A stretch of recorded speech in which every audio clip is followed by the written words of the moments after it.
TRS party KCR నన్ను మెడలు బట్టి బయటికి నెట్టి బర్తరఫ్ చేసి 5 ఏళ్ళు అవుతుంది. 5 years అవుతుంది. ఏప్రిల్ మీకు ఐడియా ఉండాలి. ఆనాడు ఆయన ముఖ్యమంత్రిగా మొత్తం మీడియా అంతా కూడా చెరబట్టి అన్ని పేపర్లను అన్ని ఛానళ్ళని తన సొంత కథనాలను ప్రసారం చేసేట్టు చేసి ఆనాడు ఏం జరుగుతుందో తెలియనటువంటి ఒక ఉక్కిరి బుక్కిరి పరిస్థితిని క్రియేట్ చేసిండు.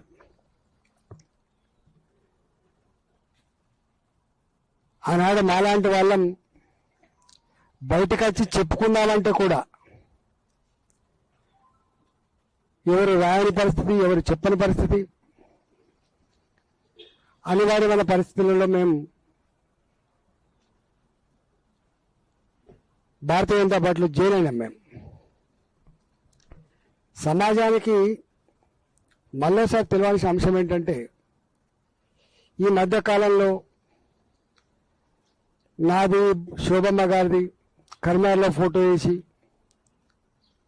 జీవన్ రెడ్డి గారు వీళ్ళంతా మళ్ళీ పార్టీ మారుతుందని చెప్పి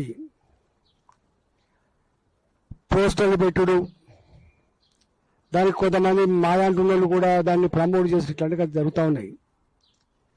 నేను ఆ రోజు చెప్పిన మళ్ళీ ఈరోజు చెప్తున్నా, పార్టీలు మారడం బట్టలు మార్చుకున్నంత తేలిక కాదు అని.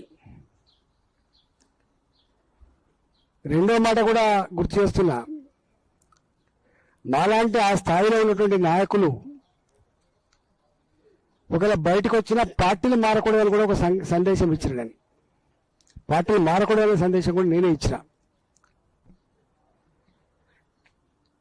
అట్లాంటి నన్ను పట్టుకొని ఈ మధ్యకాలంలో మళ్ళీ ఇట్లాంటి వెకిలి ప్రయత్నాలు ఏవి చేస్తుండో, నా గురించి తెలంగాణ సమాజం తెలిసినప్పటికి కూడా, నా మాటలు మీకు గుర్తున్నప్పటికి కూడా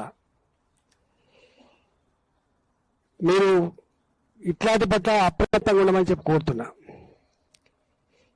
జనరల్గా నాకు అన్ని రాజకీయ పార్టీల కంటే కూడా 20 ఏళ్ళు టీఆర్ఎస్ పార్టీలో ఉన్నా కాబట్టి అత్యధికంగా పరిచయం ఉన్న వాళ్ళంతా కూడా న్యాచురల్గా టీఆర్ఎస్ పార్టీలో ఉంటారు. నన్ను అభిమానించే వాళ్ళు ఉంటారు. ఈ మధ్యకాలంలో చర్చ జరుగుతూ ఉంది, ఈటల రాజేంద్ర గారిని పోగొట్టుకొని కేసీఆర్ తప్పు చేసుకున్నాడు అని అంటాను. నేను అంటలేను. ఇట్లా అనేక మంది పోగొట్టుకున్నారు. ఒక తుమ్మల నాగేశ్వరరావు కావచ్చు, ఒక కడియం సిఆర్ గారు కావచ్చు, ఒక పొంగిరెడ్డి శ్రీనివాసరెడ్డి గారు కావచ్చు, ఒక ఏపీ జితేందర్ రెడ్డి గారు కావచ్చు, ఒక బొడిగ శోభమ్మ కావచ్చు, అనేక మంది ఉద్యమకారులు, అనేక మంది మాజీ ఎంపీలు, అనేక మంది మాజీ మంత్రులు, అనేక మంది మాజీ ఎమ్మెల్యేలు పోగొట్టుకున్నాడు. అయితే ఈ మధ్యకాలం పెద్ద చర్చ జరుగుతూ ఉంది. మళ్ళా రాయనగర్ లాంటి వాళ్ళు, లేకపోతే బొడిగ శోభమ్మ లాంటి వాళ్ళు మళ్ళా కేసీఆర్తో కలుతారట అనేటువంటి చర్చ పెడుతున్నారు. ఇట్లాంటి పిచ్చి ప్రయత్నం చేయొద్దని చెప్పి నేను కోరుతున్నా. ఆ సబ్జెక్ట్ ఎత్తేనే నాకు నేను ఆడ భరించిన బాధ ఏందో గుర్తుకొస్తూ ఉంటుంది. ప్రజల కాలాన్ని నేను చెప్పలేకపోయినా కానీ నన్ను కేవలం బర్తరఫ్ చేయడం మాత్రమే కాకుండా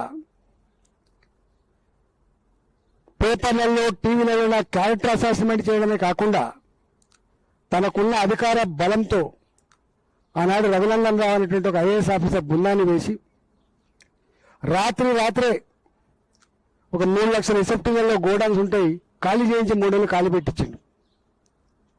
రాత్రే నాకు ఒక ఫీడ్ ప్లాంట్ 78 కోట్లతో కట్టుకున్న ఫీడ్ ప్లాంట్ పొల్యూషన్ సర్టిఫికేట్ లేదని చెప్పి సీజ్ చేసిండ్రు.